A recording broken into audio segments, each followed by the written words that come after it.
Orang ini dulunya dianggap jenius, tapi setelah dewasa malah diabaikan dan dianggap pecundang. Abe adalah mantan detektif cilik yang hidupnya berantakan.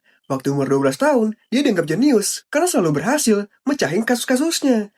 Dari anak kecil sampai orang dewasa, minta bantuannya. Dia bahkan dikasih kantor sendiri sama wali kota dan punya sekretaris bernama Gracie.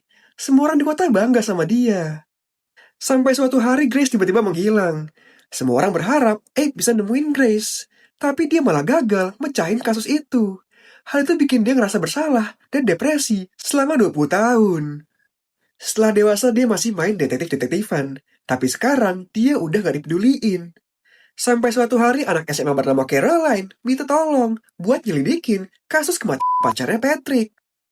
Mereka pun mulai penyelidikan dan dapat info soal foto cewek bertopeng harimau di lokernya Patrick yang ternyata adalah selingkuhannya. Tapi pas dicek, fotonya udah gak ada dan cuma nemuin barang haram. Singkat cerita setelah muter-muter nyari petunjuk, mereka akhirnya berhasil ngelacak cewek yang ada di foto itu. Dia kasih tahu kalau Patrick dimanfaatin geng sekolahnya buat nyudupin barang. Karena kelihatan culun dan gak bakal dicurigai sama kepala sekolah yang punya akses ke semua loker. Abe sempat nyari petunjuk ke kepala sekolah, tapi nggak nemu apa-apa. Malah ditangkap polisi gara-gara ketawa nyelinap ke rumah anak yang dicurigai dan dikira caibul. Setelah Abe bebas, Caroline bilang kalau dia sering dikirimin origami mawar di lokernya. Awalnya dia pikir itu dari Patrick, tapi setelah Patrick nggak ada, dia masih tetap dikirimin origami itu.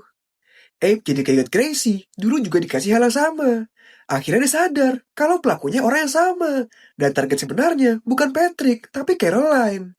Setelah nyusun semua kepikiran puzzle, Abe mulai curiga ke kepala sekolah yang punya akses ke semua loker. Dan bener aja, dia nemuin foto cewek harimau yang hilang di rumahnya.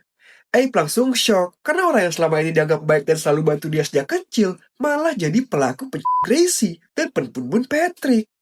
Alasan dia bunuh Patrick adalah karena salah kira cewek di foto itu adalah Caroline, yang padahal bukan. Dan yang lebih gilanya lagi, Caroline ternyata adalah anaknya dengan Gracie, yang selama ini dititipin ke orang lain. Setelah semua terbongkar, dia akhirnya ngaku dan memilih mengakhiri segalanya. Abe juga akhirnya nemuin Gracie, yang ternyata masih hidup di gudang belakang rumah kepala sekolah. Singkat cerita, Gracie akhirnya bebas. Abe dianggap pahlawan dan nangis bahagia karena akhirnya dia bisa menembus semua penyesalannya.